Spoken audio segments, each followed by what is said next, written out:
Friend আকৌ এটা নতুন ভিডিঅ' লৈ আহিলোঁ। আজি বনাব লৈছোঁ মই তিলৰ লাড়ু। এই আলমণ্ডখিনি কাটি অকণমান সেকি লৈছোঁ।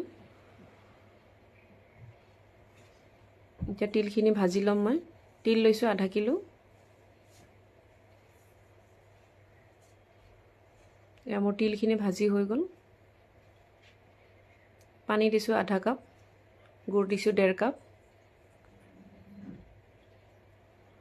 গুড়খিনি পকাই অকণমান মই সেকি লৈছোঁ, তেতিয়া বালি বালি নালাগে। ইয়াত ঘি দিছোঁ 1 চামুচ। আকৌ সেকি লোৱা গুড়খিনি দিলোঁ। এই গুড়খিনি পকাই হৈ গ'ল। এয়া বাদামখিনিও দি দিলোঁ। এয়া তিলখিনি দিলোঁ।